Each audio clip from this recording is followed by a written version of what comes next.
আসসালামু আলাইকুম রহমতুল্লাহি তাআলা ওয়া বারাকাতুহু। শুরু করছি মহান আল্লাহ সুবহানাহু ওয়া তাআলার নামে, যিনি সমস্ত ক্ষমতার মালিক এবং সারা বিশ্বজাহানের প্রতিপালক। সুপ্রিয় দর্শক শ্রোতা, দূরে এবং কাছে এই মুহূর্তে যারা বসে আলোচনা শুনছেন, আজকের আলোচনার বিষয় হচ্ছে পরকালীন জীবনের সফলতা। কোরআন সুন্নাহর আলোকে ব্যক্তির জীবন কিভাবে সফল হবে, ইহকালীন জীবনে সে কীভাবে শান্তিতে বসবাস করবে, পরকালীন জীবনে সে কীভাবে মুক্তি পাবে, তারই আলোকে আজকের এই আলোচনা। আল্লাহ সুবহানাহু ওয়া তাআলা মানুষকে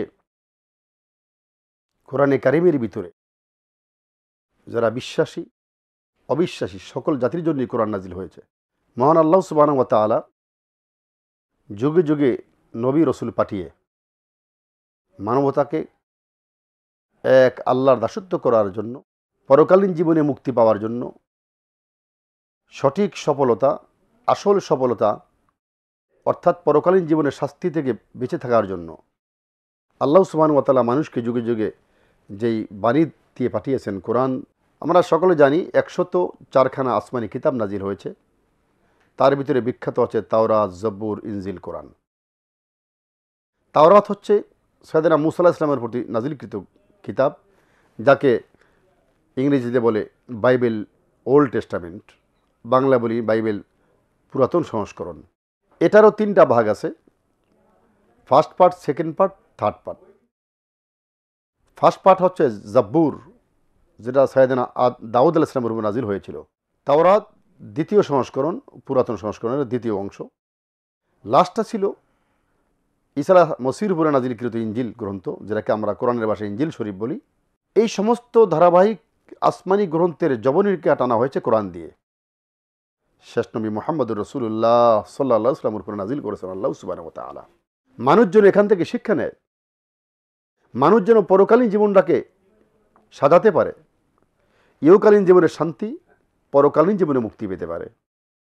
আর প্রকৃত সফলতা পরকালীন সফলতাই, কার যার শুরু আছে শেষ নেই, আর ইহকালীন জীবনের শুরু আছে শেষ আছে, বাট দুটোর উপরে আমার কোনো হাত নেই। সম্মানিত উপস্থিতি, চলুন আল্লাহ সুবহানাহু ওয়া তাআলা এই পরকালীন জীবনের সফলতা পাওয়ার জন্য কি কি গুণ ধারণ করলে, কি কি গুণ অর্জন করলে, কি কি গুণ আমার ভিতরে পাওয়া গেলে আমি নিজেকে সফল মনে করতে পারি, আমি সত্যিকার ভাবে আল্লাহর বান্দা হিসাবে নিজেকে উপস্থাপন করতে পারি। কারণ আল্লাহ সুবহানাহু ওয়া তাআলা মানুষকে সৃষ্টি করেছেন কোরআনে কারিমের ভিতরে এসে, ওমা খলাকতুল জিন্না ওয়াল ইনসা ইল্লা লিয়াবুদুন, আমি মানব এবং জিনকে সৃষ্টি করেছি আমারই দাসত্ব করার জন্য। এরপরে বলা হয়েছে একজন মুমিন জীবনের টার্গেট কি, কুল ইন্না সলাতি ওয়া নুসুকি ওয়া মাহইয়ায়া ওয়া মামাতি লিল্লাহি রাব্বিল আলামিন।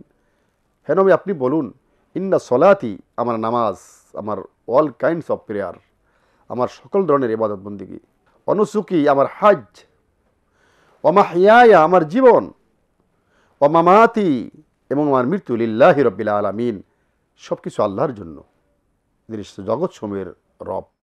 সম্মানিত উপস্থিতি, একটি পয়েন্ট আমাকে মনে রাখতে হবে, আল্লাহ সুবহানাহু ওয়া তাআলা যেমন রব্বুল আলামিন, নবীদের ভিতরে সর্বশেষ নবী, আখিরি নবী মুহাম্মদুর রাসূলুল্লাহ সাল্লাল্লাহু আলাইহি ওয়াসাল্লামকে আল্লাহ সুবহানাহু ওয়া তাআলা রাহমাতাল লিল আলামিন হিসেবে প্রেরণ করেছেন। ওমা আরসালনাকা ইল্লা রাহমাতাল লিল আলামিন। হে নবী, আপনাকে আমরা সারা বিশ্বের জগৎ সমূহের রহমত স্বরূপ প্রেরণ করেছি। সুবহানাল্লাহি ওয়া বিহামদিহি। এই কথাটা কেন উত্থাপন করলাম? যে আমরা জানি 1 লক্ষ মতান্তরে 2,24,000 নবী রসুল দুনিয়ায় এসছেন। কোরআনে যদিও এই অঙ্কটাকে এভাবে বলে না, কোরআন বলছে কতজন নবী রসুল পাঠিয়েছি, এর শুধুমাত্র অসংখ্য নবী রসুল পাঠিয়েছেন সেই আয়াত পাওয়া যায়, লাম নাকসুস আলাইক। হে নবী, আপনাকে আমি এর সঠিকতা বলিনি, তবে অসংখ্য নবী রসুল আসছেন, এই আয়াত দ্বারা আল্লাহ পাক প্রমাণ করছেন। এই যে নবী রসুল আসছেন দুনিয়ার ভিতরে, কোনো কোনো নবী ছিলেন আঞ্চলিক, এলাকাভিত্তিক, একই সঙ্গে একাধিক নবী রসুল এসতেন।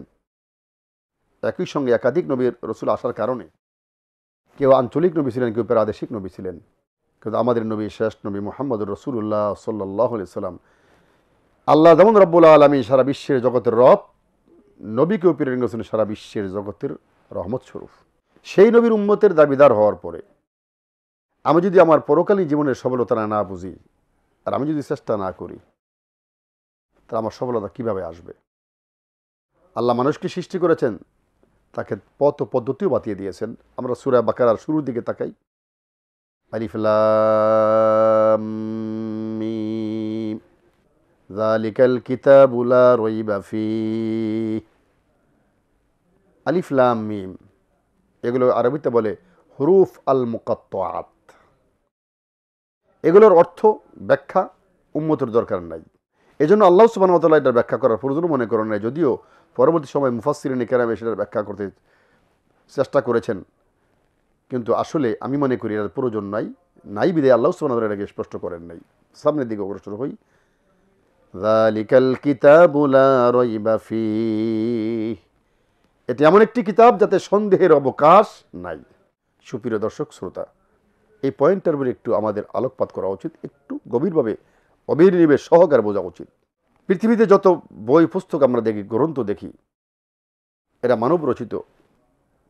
তাদের রাইটার লেখকরা বলেন, আমার বইয়ে আমার গ্রন্থে ভুল থাকাই স্বাভাবিক, কেউ ভুল ধরিয়ে দিলে পরবর্তী সংস্করণে শুধরিয়ে নিব এবং তার কাছে আমি কৃতজ্ঞ থাকব। আল্লাহ সুবহানাহু ওয়া তাআলা যালিকাল কিতাবুল লা রাইবা ফীহ, এ লা রাইবা ফীহ, এতে সন্দেহের অবকাশ নাই বলে সমস্ত কিতাব থেকে আল্লাহর কালামকে আলাদা করে দিয়েছেন। হুদাল লিল মুত্তাকিন, তিনি বলেছেন মুত্তাকিনদের জন্য হেদায়েত, সঠিক পথ প্রদর্শক। ইমাম মালিক রাহিমাহুল্লাহ ওয়াজুকে প্রশ্ন করা হয়েছিল, মা মানাত তাকওয়া ইয়া আমিরুল মুমিনিন, আমিরুল মুমিনিন তাকওয়ার অর্থটা কি? তিনি বলছেন, তুমি যদি চারটি জিনিসের উপরে নিজের ঈমান রাখো, পরিপূর্ণ ঈমান রাখো এবং সেই ঈমান অনুযায়ী কাজ করো, তাহলে তুমি মুত্তাকি। এক নম্বর, খাউফুল্লাহি জাল্লা ওয়া আলা ফিস সিররি ওয়াল আলান। এক নম্বর হচ্ছে আল্লাহকে গোপনে প্রকাশ্যে ভয় করা। আমাদের সমাজে অনেক লোক আছে, মানুষের সমাজে হয়তো কোনো কাজ, অন্যায় কাজ করে না, এটা হয়তো লোক দেখানো অনেক সময় শিরকে পরিণত হয়। আমি যদি মানুষকে দেখানো কাজ করি, এটা শিরকের একটা অংশ। কিন্তু গোপনে একা হলে সে যে কোনো অন্যায় কাজ করতে দ্বিধা করে না, এর নাম ঈমান নয়, এটা তাকওয়া পরিপন্থী। অর্থাৎ আমি যদি ভয় পেয়ে আল্লাহর ভয়ে সেই গহিরত কাজটির থেকে নিজেকে বাঁচিয়ে রাখি, অথবা সেই অন্যায় কাজটি, অন্যায় কথাটি আমি পরিহার করি, তাইলে বোঝা গেল যে আমি তাকওয়ার গুণ অর্জন করলাম। আর যেই ব্যক্তির ভিতরে বদ্ধমূল হবে যে আমি যাই কিছু করছি আমার আল্লাহ জানেন, ইয়ালামু খাইনাতাল আয়ুনি ওয়া মা তুখফিস সুদূর, বান্দা তুমি চোখের ইশারায় যা বুঝাও এবং তোমার মনের ভিতরে যা লুকায়িত আছে, তুমি মনের ভিতরে যা লুকায়িত আছে এবং তুমি চোখের ইশারায় যা বুঝাও, সব কিছুই আল্লাহ জানেন। এমন বিশ্বাস যদি তার মনের ভিতরে বদ্ধমূল হয়, তাহলে এই ব্যক্তির দ্বারা অন্যায় কাজ করা সম্ভব নয়। 2 নম্বর পয়েন্ট বলছেন, আর রিদা বিল কলিল, অল্পে তুষ্টি থাকা। আল্লাহ সুবহানাহু ওয়া তাআলা আমাকে যা দিয়েছেন, যাই আমার আছে তার উপর আমি সন্তুষ্ট থাকব, এটা মুমিনের কাজ। এর মানে এটা নয় যে আপনি হাত পা গুটিয়ে বসে থাকবেন। আপনি আপনার স্বাভাবিক প্রক্রিয়া, আপনি যেই ব্যবসা, যে কাজ আপনি করবেন, কাজটি হালাল হলেই হলো। আমি পেলাম না, এটা করলে এটা হতো, আমি যা করতাম, এই যে আফসোস করা আর সবসময় নিজেকে মনে করা যে আমি পাইনি, আমার দ্বারা সম্ভব হয় নাই, আমি এটা হলে এটা হতো, আসলে কিছুই হতো না, যেটা হওয়ার সেটাই হয়েছে। এই জন্য অল্প তুষ্টি থাকা, এগুলো সবচাইতে বড় ধনী মানুষ। আল্লাহ নবী বলেছেন, আল গিনা গিনান নাফস, মনের ঐশ্বর্যই হলো সবচাইতে বড় ঐশ্বর্য। আপনার টাকা পয়সা আছে কিন্তু নিজের ভিতরে ইতমিনান নাই, বিশ্বাস নাই, না শুকরি ভাব, অকৃতজ্ঞতা কাজ করে, আপনি মোমেন নন। আপনার মনটা সুন্দর পরিচ্ছন্ন, আপনি যা আছেন তা নিয়ে সন্তুষ্ট আছেন, স্বাভাবিক প্রক্রিয়া আপনি কাজ করে যাচ্ছেন, তাহলে আপনি ধনী মানুষ। 3 নম্বর হলো আল আমালু আলাল কোরআন, কোরআনের উপর আমল করা। এর অর্থটা কি? এর অর্থ হচ্ছে কোরআনে যা হালাল করেছে সেটাকে মেনে নেওয়া, যেটা হারাম হিসেবে বর্জন করতে বলেছে সেটাকে বর্জন করা। অর্থাৎ যেটা করণীয় আমি সেটা করব, যেটা বর্জনীয় সেটা বর্জন করব। যদি এই গুণ, এই মনোবৃত্তি আমার অন্তরে পয়দা হয়, সৃষ্টি হয়, তাহলে আমি বোঝা গেল যে আমি একজন মোমেন, আমি মুত্তাকি, আল্লাহওয়ালা, আমি পরকালীন জীবনে সফলতার আশা রাখি। 4 নম্বর তিনি বলেছেন, ওয়াল ইস্তেদাদু লিররহিল, মৃত্যুর জন্য প্রস্তুত থাকা। যে আমার এনি টাইম এই মুহূর্তে আমার মৃত্যু এসে যেতে পারে। এমন একজন ভিজিটর আমার কাছে আসবে, যাকে আরবিতে বলে জায়ের আল আখির, শেষ ভিজিটর কে? আজরাইল।